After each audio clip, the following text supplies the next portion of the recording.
सिद्धार्थ के पास आती हूँ कि सिद्धार्थ, आप इस पूरे चीज को कैसे देखते हैं? महज घोषणाओं की जो औपचारिकता थी वो भी मार्को रूबियो कर रहे हैं।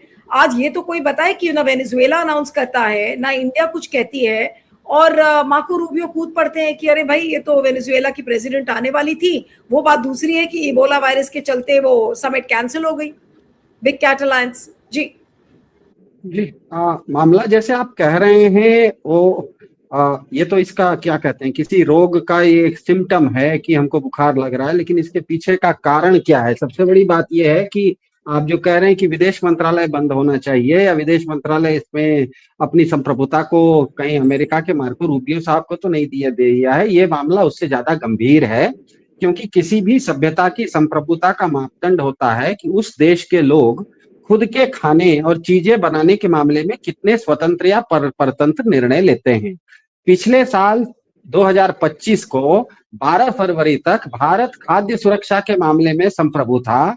क्या उगाना है, क्या मंगाना है, क्या नहीं मंगाना है, ये सारे निर्णय हमारे निर्णय होते थे। और दूसरी चीज ये कि उत्पादन के लिए ऊर्जा भारत अपने पसंदीदा देशों से लेता था। ईरान का तेल हम लोग कलकत्ता के यूको बैंक में रुपया जमा करके खरीदते थे, कोई पेट्रो डॉलर की जरूरत नहीं पड़ती थी। हम रशिया से रूबल में तेल खरीदते थे। मतलब खाने और बनाने का निर्णय भारत खुद लेता था।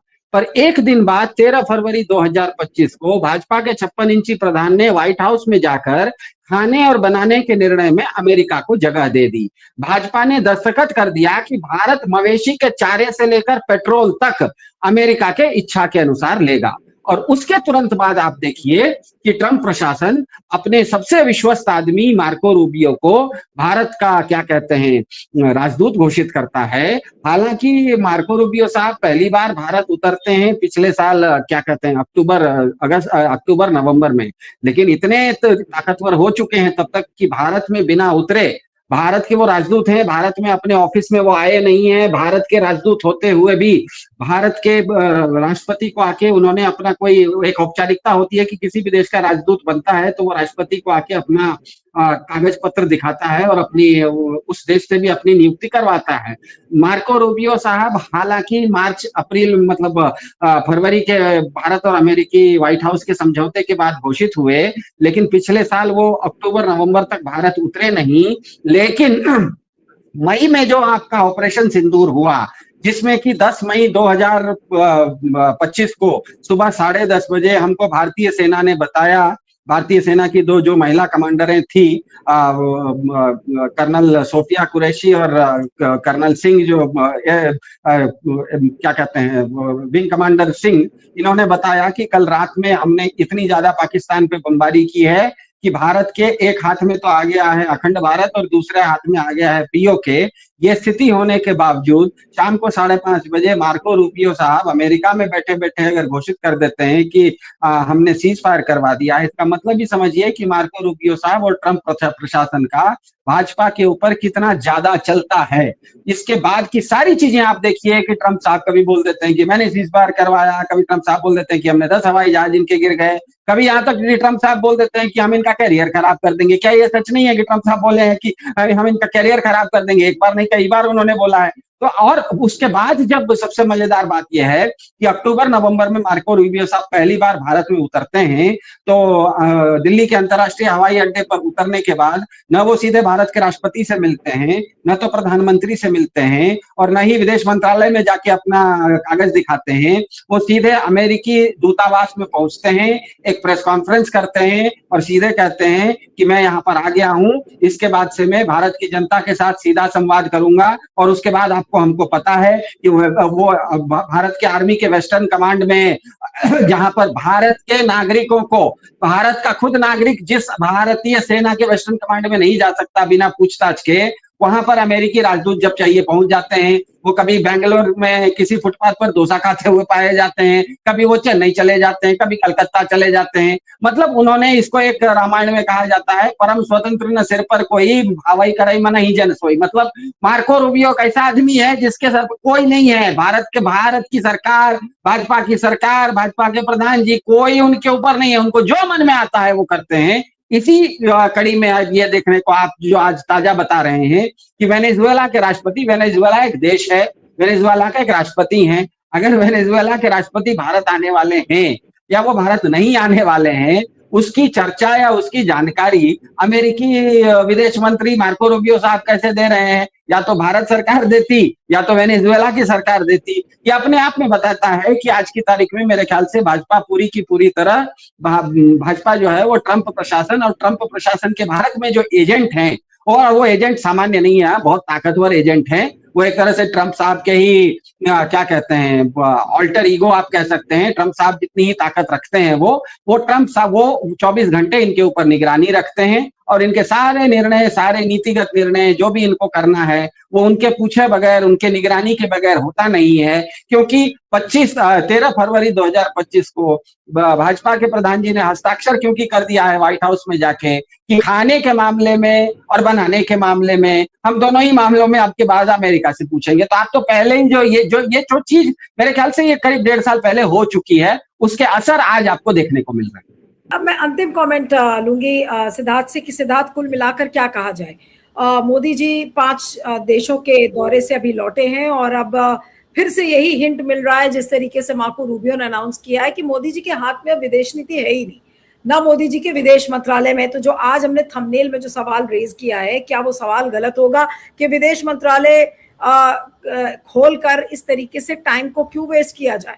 बंद कर ले, हर चीज तो पीएमओ से ही संचालित होनी है और पीएमओ का भी वो पूरा निर्भर अमेरिका पर है, तो फिर विदेश मंत्रालय की जरूरत क्या है? ताला लगा दे मोदी जी उस पर।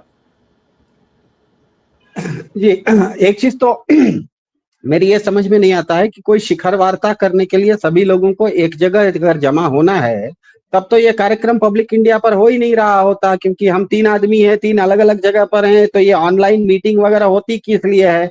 क्या ये सच नहीं है कि पैंडेमिक के समय में भारत के प्रधानमंत्री देश के सारे मुख्यमंत्रियों के साथ ऑनलाइन मीटिंग करके क्या कहते थे नीतियां तय करते हैं? तो जो चीज आपके लिए कहीं पर मिलना साथ जरूरी नहीं है, हर चीज आप वैज्ञानिक रूप से वर्चुअल समिट कर सकते हैं, तो उसके लिए आपको कैंसिल करने की क्या जरूरत है? इसका मतलब ये है कि अमेरिका नहीं चाह रहा था ये इन सब चीजों में हो, क्योंकि भारत अगर अफ्रीकन यूनियन का मतलब अफ्रीका अपने आप में एक महादेश है, 25 एक देश है वहां पर, तो वो सारे देशों के साथ अगर भारत कोई मीटिंग करता तो स्वाभाविक है कि इन दोनों देशों की तुलना में एक तरफ अफ्रीका के देश और दूसरी तरफ भारत इस मामले में थोड़ा सा उसका वजूद कहिए या भारत की क्या कहते हैं ओवरऑल उसका जो वजन है वो ज्यादा होता, तो धीरे धीरे अफ्रीकन यूनियन का भी भारत लीडरशिप कर लेगा। इसलिए अमेरिका ये नहीं चाह रहा था। इतनी सी साधारण सी बात है कि भारत को वो कहीं दूसरे टीम का कैप्टन बनने नहीं देना चाहता है, तो ये तो बहुत साधारण सी चीज है। दूसरी बात, विवेक सर ने पूछा कि ये भाजपा के लोग डरते किससे नहीं है? अरे सर, ये कॉकरोच से डरने लगे हैं, आप कह रहे हैं किससे नहीं डरते हैं? तो कॉकरोच जनता पार्टी बनी,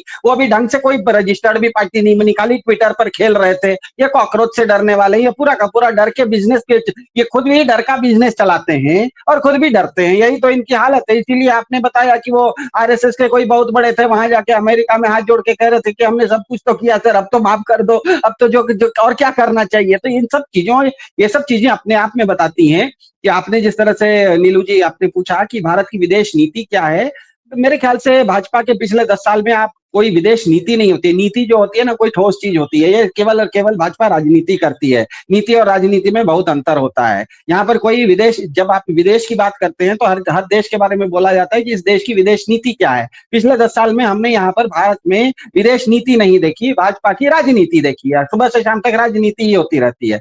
अब ये जब राजनीति इतनी ज्यादा होगी तो कहीं ना कहीं उसका एक बहुत बड़ा सामाजिक असर पड़ जाएगा, और ये मैं गंभीर बात आपको बता रहा हूँ।